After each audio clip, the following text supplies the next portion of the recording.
The crypto market has lost one of the most controversial voices of the crowd. On August 28, Ben Armstrong, author of the Bitboy crypto channel with 1.5 million subscribers, was fired from his own project. A whole era is gone, and it can't just stay that way. Who is Ben? What serious scandals has he been involved in? And how many millions has Ben made by deceiving his subscribers? And why you can't trust anyone in the crypto market? It's time to show you all the cards.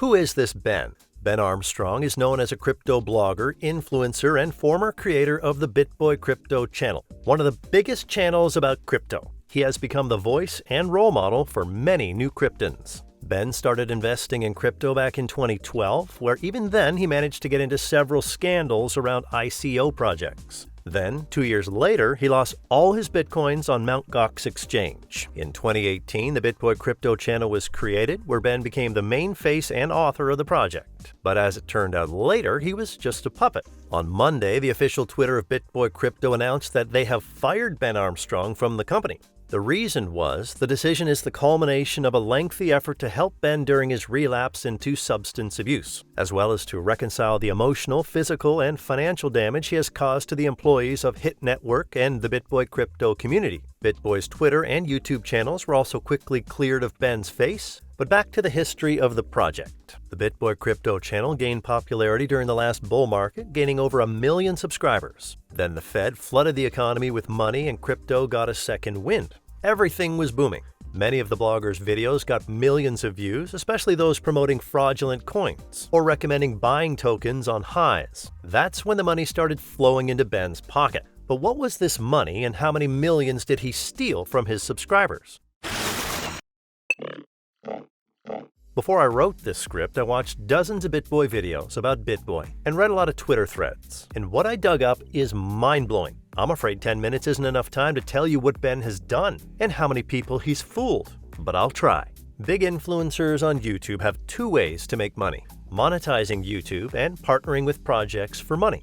Obviously, projects pay dozens or even hundreds of times more than YouTube. It's okay to sell advertising, but not the kind of advertising Ben was doing. Ben was selling outright shitcoins that died a few days or weeks after the video was posted. Worse, he did a pump and dump scheme. See how it worked out with the Mimir token as an example. Ben gets money, tokens, to promote the project and records a video highlighting its strengths and urging people to buy the token. The price is then pumped on the back of the video release. As soon as the liquidity, i.e. the audience, starts buying the coin, Ben or the project founders dump everything on the market. The token loses 99%, subscribers are left with unwanted shitcoins, and Ben and the project team are left with real money.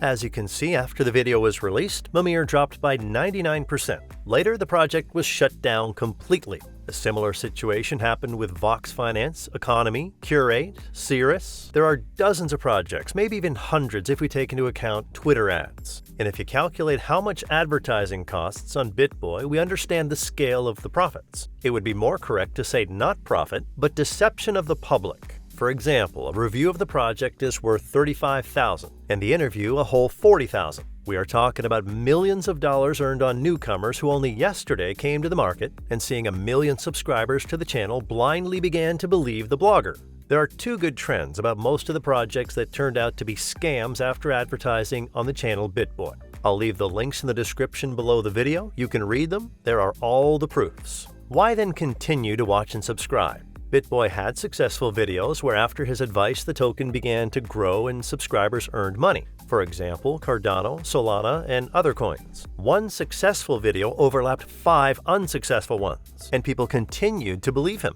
In a bull market, it wasn't hard to gain the loyalty of the audience. Everything was growing then. All Ben had to do was record videos, talk about growth, and become a crowd idol. You know what the main problem with every crypto investor is? We forget that crypto is a zero-sum game. If someone made a lot of money, someone else lost a lot. Money doesn't just come out of nowhere. It's not mined. There's essentially a redistribution of money from the pocket of a beginner to the pocket of an experienced investor. That's why most of the money Ben made on his Ferrari came from subscribers, often selected by unfair means. But unfortunately, pump and dump schemes are only a small part of all Ben's sins. Moving on to the second course called scandals. There have been numerous scandals in Ben's history, but the most vivid one started after YouTuber Atozy recorded an expose on Bitboy crypto, showing Ben scamming his fans. Atozy went through Ben's videos in detail, talking about tokens with guaranteed growth that will never go down. In fact, everything I told you a few minutes ago. But Bitboy didn't like it. He filed a defamation lawsuit against another prominent content creator on the platform. In response, Atozy recorded a new video saying that he was being sued and that he needed financial support to win this absurd case. Ben was under a lot of pressure from the public. Many people thought he was a decent blogger, but he appeared to people as a hypocrite who didn't care about his audience and only cared about money and views. A few weeks later, Ben said he was dropping the defamation suit against him. "So we're dropping the lawsuit 100%, and I'm sorry this got out." Apparently, Ben realized that his empire of deceit had been shaken, and it's best not to get involved in a war he's likely to lose. Atozy wasn't the first or last person Ben has publicly accused without merit. A woman accused Bitboy of being a fraud and got the worst reaction. Ben Armstrong called her a child molester for telling the truth. And this is not the only scandal. After the collapse of the FTX exchange, Bitboy decided to become a hero and went to the Bahamas in search of the CEO of FTX, Sam, while accusing various influencers of promoting FTX and the FTT token. In particular, Ben called Kevin O'Leary a murderer and accused him of being behind Celsius and FTX. Armstrong's current murder statement is a reference to a case involving O'Leary and his wife Linda O'Leary. In 2019, Linda O'Leary was charged with careless operation of a boat following a collision on a Toronto lake. The couple was on board with several other friends, of whom Gary Poltash and Susanna Brito were killed. However, Linda was acquitted after a lengthy trial. Another unfounded accusation because it's the wife who is guilty, not Kevin. Interestingly, Ben has publicly praised Sam, the FTX exchange, and his token FTT. To quote him directly, "Sam Bankman-Fried, everything this man touches turns to gold." And then he had the audacity to accuse others of promoting FTX. Realizing his impunity, Ben decided to go for broke and scam his audience in a big way and without any masks. This is how the Ben meme coin was born, which we will now talk about in detail.